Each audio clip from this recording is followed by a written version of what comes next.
All right, welcome to the next talk. Here we have Marcus Rossel, who's going to be talking about egg and equality saturation tactic in lean. Thanks. Cool, thanks. Thanks everybody for being here. Also, thanks for the almost automatic transition that I just got from that discussion about needing more tactics. So this this talk is going to be about a new tactic, namely one based on a technique called equality saturation. And this has been joint work together with Andres, and more recently also Rudi joined the effort.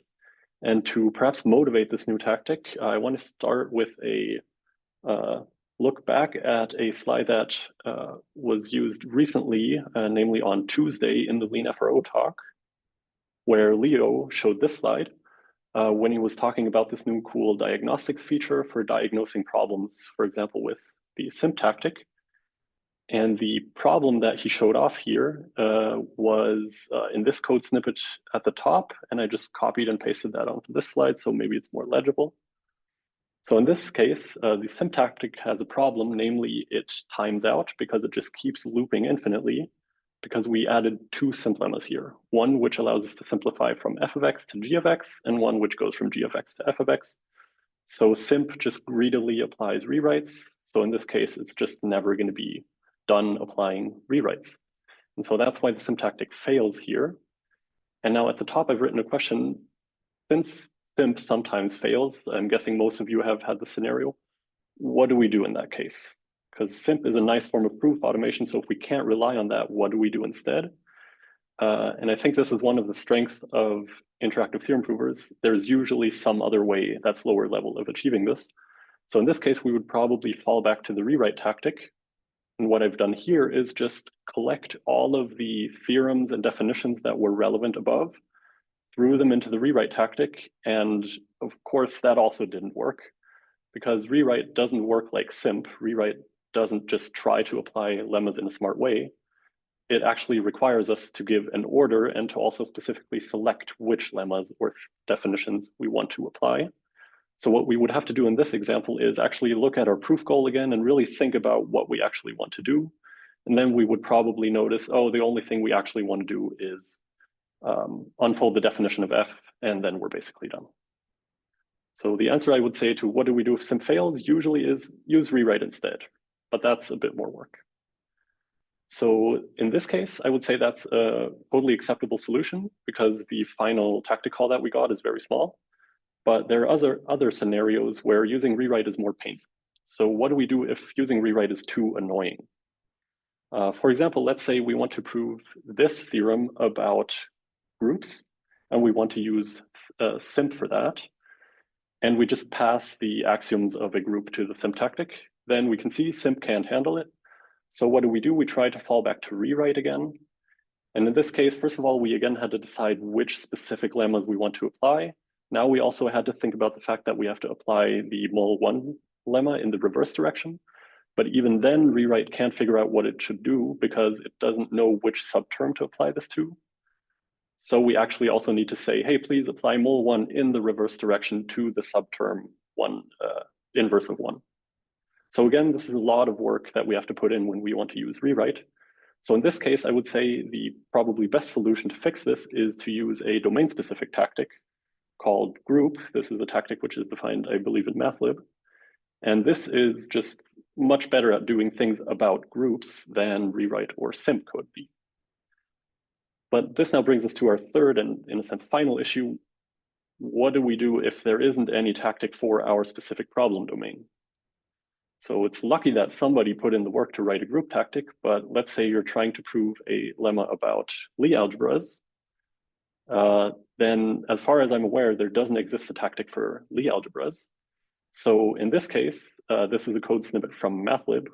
What the authors of this proof did is exactly fall back again to rewrite and again manually think about the order and directions in which we apply the lemmas. And so what I want to talk mainly about in this talk is a new tactic that we've been working on, which should hopefully help with this problem. Namely, if there isn't a domain-specific tactic for your problem domain and simp can't handle it, maybe try this new egg tactic. So for example, here, we collected all of the lemmas that were used in the theorem above. So we also looked what was used by Simp. We just took all those lemmas, didn't care about the order or the direction of anything, just threw those into the egg tactic. And the egg tactic then was able to solve this theorem. And what's notable is this doesn't just work like for Lie algebras. So for example, we could have also solved the group example from the previous slide using the egg tactic and by just providing the axioms of a group, again, in any order without thinking about any of the directions. Okay, so that's what the egg tactic is about. And I'm guessing a quite natural question is like, how does it work? What is this egg tactic? What is it based on? And to, first of all, give you a high level idea of how it works, I want to compare it to the rewrite and the simp tactic first to establish some differences. So if we consider these three tactics, first of all, one important commonality is they are all based on rewriting. So they're based on you in some form providing equational lemmas to this tactic, which it can then use to rewrite on terms, hopefully to prove your proof goal. Now, there are three, I would say, important differences between these tactics. First of all, the rewrite tactic is based on what I would call local knowledge. So when you use rewrite at the call site, you explicitly have to tell it which lemmas it should use. Whereas simp is more based on or usually more used as with a global knowledge base.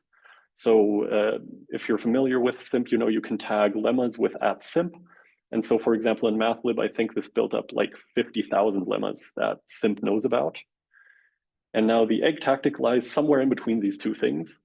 Namely, the egg tactic is intended to be used with domain-specific knowledge, meaning with sets of rewrites which somehow describe a given problem domain, like we saw in the examples before, where we had one set of rewrite describing Lie algebras or one set of rewrites describing groups.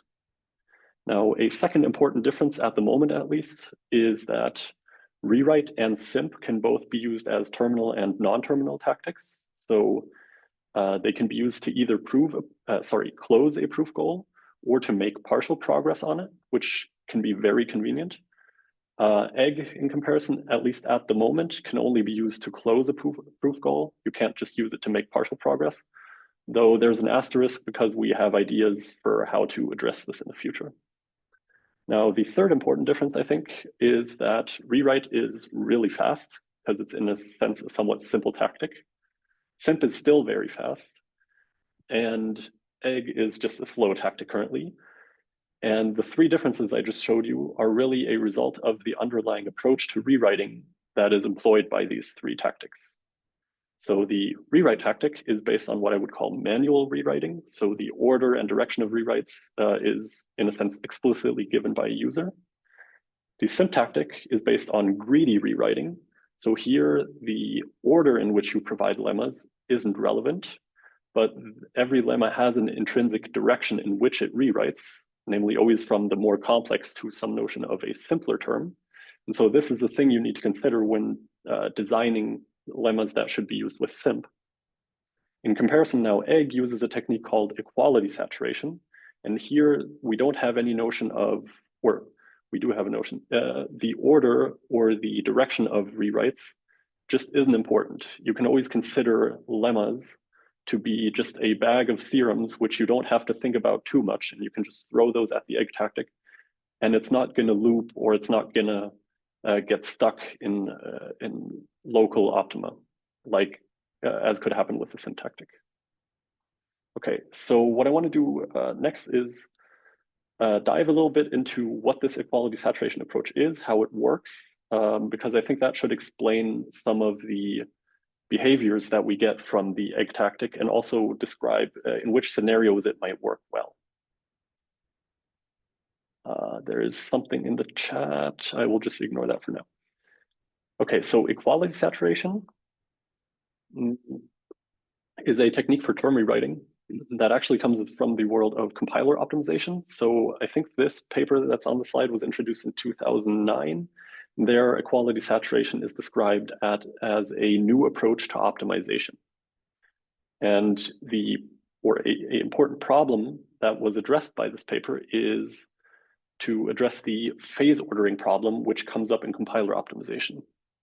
So at a high level, this phase ordering problem can be described as follows. Say you're a compiler engineer and you have a program and you have a set of optimizations. Let's just take these as examples. Very simple program, admittedly.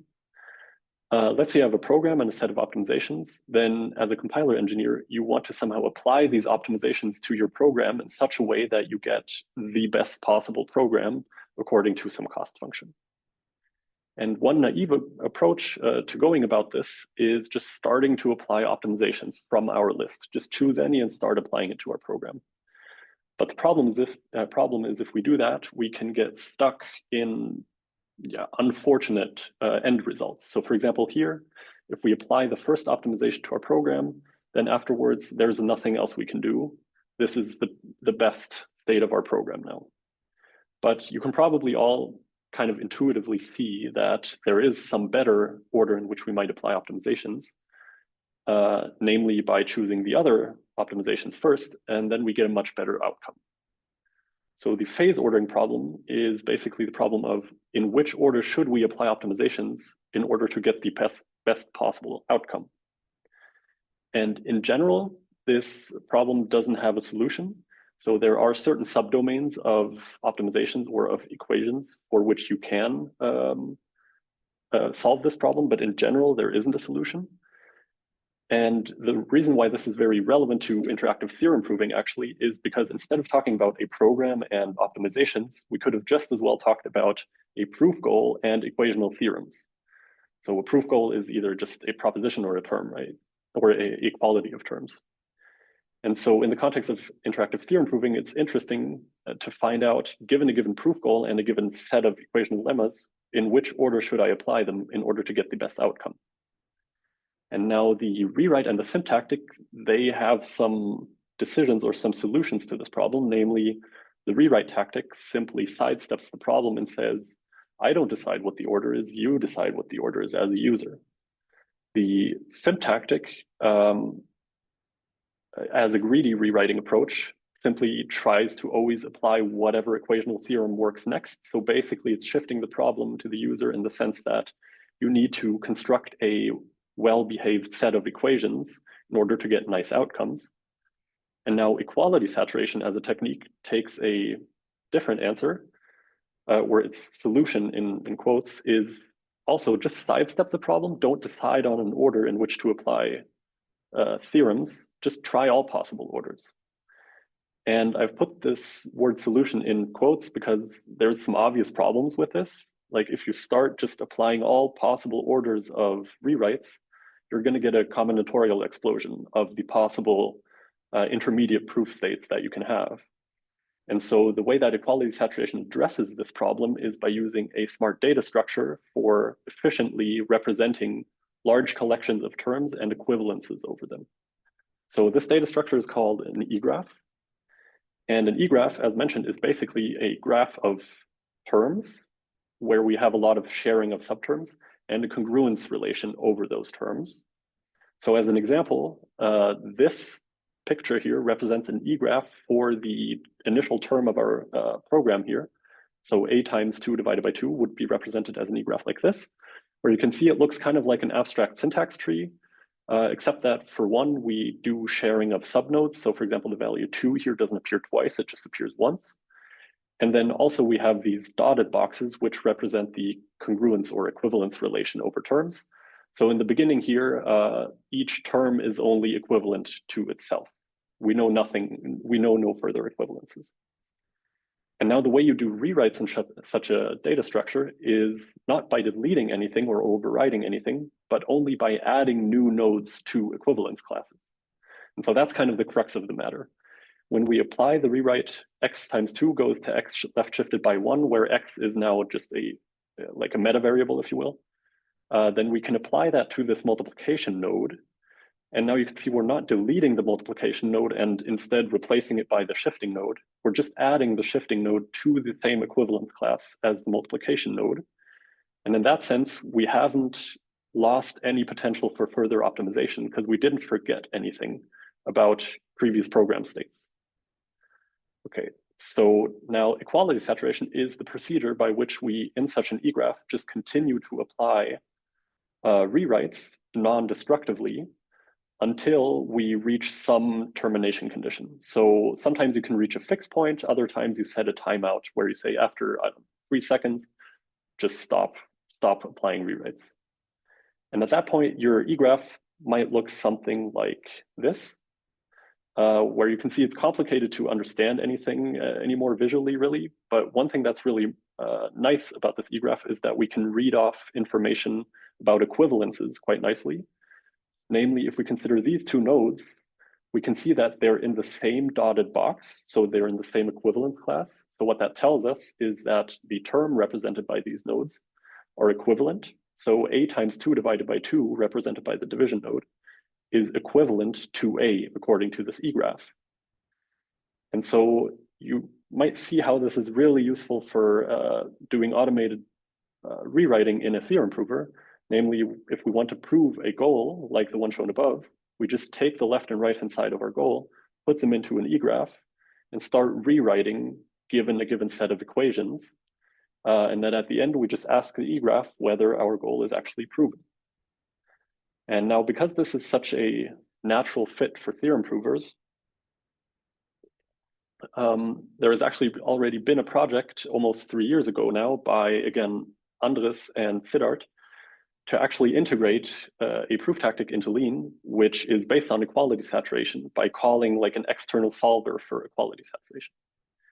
And so one notable caveat of this project was it was really a prototype of the tactic. So since then, we have been working on actually making it more practically usable. And as it turns out, there's a lot of things that can go wrong and can be fixed. But what I think is nice is that even since the early stages of the project, the rough structure of how the tactic works hasn't really changed. So in the following slides, I want to show you what it actually looks like to prove a goal in our equality saturation tactic. So if we call the egg tactic, we're given a proof goal, which in the simple case, you can think about it as just being an equation or an equality between two terms. And then we're given a set of equational lemmas. And now to actually prove this proof goal based on the equational lemmas using equality saturation, we first have to somehow encode the proof goal and the equations as rewrites such that this egg equality saturation library can actually work with them. So to give an example of what this encoding looks like, here's a snippet from the Lie algebra example that we saw before. And I've actually turned on tracing here, and we can see the way that the goal equality here is encoded. So the left and the right-hand side is as shown here. And if you've done any sort of metaprogramming in Lean before, these kinds of terms might look pretty familiar because this is pretty much Lean's expression language, modulo certain erasure and trying to avoid certain constructs. But by and large, we simply encode terms as Lean expressions and pass them like this to the egg library. So these terms get added to an eGraph, and then the egg library can run equality saturation for us. And now if equality saturation in some sense succeeds, so if we discover that our given proof goal is actually true, then what's crucial now is that egg can produce what is called an explanation for us. So an explanation is a sort of proof witness in which egg justifies to us why the given terms are actually equivalent. And so in our running example here, the explanation that we would get from egg looks like this. So it's just a big wall of text. But what this big wall of text is actually just a sequence of terms. And each one of the terms contains a sub-expression at which egg tells us which rewrite it applied and in which direction it applied it in order to get from the previous term to this term. So we basically get the equational reasoning steps that egg took in order to prove a given equivalence. Now we can take such an explanation and try to reconstruct a proof from this in Lean, because of course Lean doesn't care what the egg library thinks. It wants to have a proper proof term. So we can turn such an explanation into a proof, let's say most of the time, not always. Sometimes egg does things which aren't actually correct. And in that case, Lean will happily reject them. which is of course just the system working as intended. But most of the time, at least for the examples that we've tested so far, proof reconstruction works quite well because it's actually based on what are known as congruence quotations, which is a thing that is in MathLib, which we kind of copy pasted into our project. Okay, so once we have a proof term in Lean, then we're basically done. So sometimes we have to do some post-processing, but pretty much then we've proven our goal. And once we've proven a goal, what's actually nice, we can also look at what egg actually did for us here. So instead of looking at the complicated explanation, we can now consider which steps were actually taken in a more visually appealing format. So again, for our Lie algebra example, we can see that the steps taken by egg look somewhat sensible, actually. So I unfortunately don't know anything about Lie algebras, but this looks kind of reasonable to me, at least up until the point where it does steps 5 and 6. So if we look at step 4, we're actually already done, like both terms are identical, so we could have finished here. But egg decided to take 2 more steps to somehow rewrite something about the subtraction operator. Wasn't really necessary, but didn't really hinder the goal here. But the reason I'm showing you this is to tell you, or to really hammer in the fact that equality saturation is not a smart process. It doesn't know anything about your problem domain.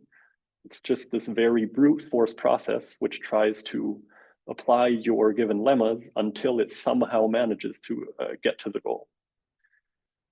And because it's not a very smart process, there are actually some restrictions to it. So the examples of using the egg tactic that I've shown you in this presentation so far were always examples where one call to egg actually sufficed in order to prove the goal.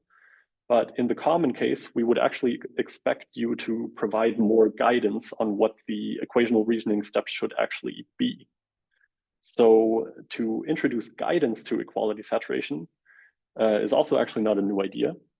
There was a paper called Guided Equality Saturation, also by Andres and Siddharth, in which they introduce a notion of splitting up one big equality saturation run into multiple smaller ones in order to actually be able to prove goals which you would have otherwise not proven, because combinatorial explosion does take control at some point, and then you can't prove anything anymore. So they came up with an approach to split up equality saturation. And as it turns out, in the context of interactive theorem proving, splitting equational reasoning into multiple steps is actually all a thing you're very familiar with. Take, for example, this theorem, again, about some theorem about Lie algebras from MathLib. Then there's one part in the proof of this theorem, or of this definition, which actually already uses guidance for equational reasoning, namely the calc block, right?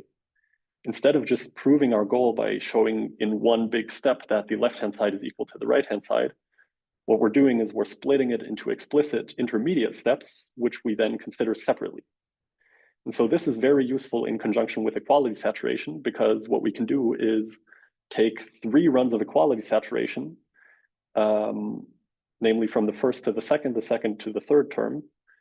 And now, instead of justifying each of those steps separately, we can just use the egg calc tactic to just collect all of our assumptions, all of our lemmas at the top, and then just do the equational reasoning that you would maybe want to do on paper. And so while this is a very small example of doing this, we actually also have a different example which came up in the past, where this is like what I would call a typical equational chain that you might find in a textbook proof. And we can now write that in Lean using the egg tactic as follows. At the top, we collect all of the lemmas that might be relevant. And then at the bottom, you can see the equational reasoning steps actually one-to-one just correspond with what was written in the textbook. And so this is the way in which we think that equality saturation is most useful, by using guidance. And then you can do your equational reasoning without thinking specifically about which lemma you needed to use in order to justify which step. Now, of course, there's a glaring problem with this example that I'm showing here, which also already starts getting us into future work, namely this monstrosity. Like, nobody wants to write that, of course. And so there's 2 problems with this block that I'm showing here.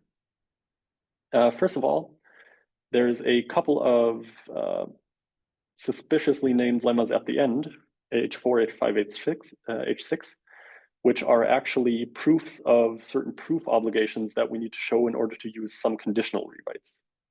So as it turns out, our egg tactic supports conditional rewriting, but currently, if you want to use them, you have to supply the proofs of the condition as part of the tactic call, which is somewhat unfortunate because then that means you do have to start thinking again about which lemma may be applied in which scenario. So one item of future work that we want to tackle, and which we've already actually tackled in the past, but now it's broken again, is to have the egg tactic output proof obligations as a result of calling the tactic. And so then you should be able to call the tactic with conditional rewrites or conditional equations, and then just prove the proof obligations after the fact. And I think this is a similar problem faced by Simp, if I'm not mistaken. So it might be that egg totally abuses these conditional lemmas if we don't supply the conditions beforehand. But in our testing so far, especially in this example, when we turned on the production of proof obligations after the fact, egg actually produced precisely the 3 obligations that we put in beforehand here. So in that example, at least it worked well. In general, we'll have to see. Now, the other obvious problem with this block is that it's just too much. You know, when you're trying to do equational reasoning, let's say over factorial and addition and multiplication, you don't want to collect all these lemmas each time and write a big 3-line block of lemmas in front of your equational reasoning. So the obvious solution to this is something like simp sets, right? So you want to collect lemmas and be able to tag them with a given tag, which you can then invoke when calling the egg tactic. But of course, we couldn't call it simp sets because that's already a term that exists. So we had to invoke the creative genius of Johan Kommelin, who came up with the term egg basket instead, which is a much nicer name, of course. So one item of future work is to, which shouldn't be too hard to implement, is just to allow tagging lemmas such that you can group them by some problem domain. Because then the goal, again, would be to use the egg tactic for specific problem domains. So we would want to be able to write something like, use the egg tactic with the egg basket for Lie algebras, or use the egg tactic with the egg basket for list lemmas, or something like that. So this is a item of future work as well. Now, there are many other items of future work which would be useful and interesting. Just to touch on 2 of them. Currently, as I mentioned, the egg tactic is slow, so you probably don't want to, or at least for some cases, you don't want to persist the egg call in your proof script. So proof persistence is a topic I would like to tackle. Currently, we have a kind of ad hoc approach by integrating the calcify or calcify tactic by Joachim Breitner with our tactic. So it can sometimes turn an egg tactic call back into a calc block, but this doesn't necessarily scale too well for all proofs.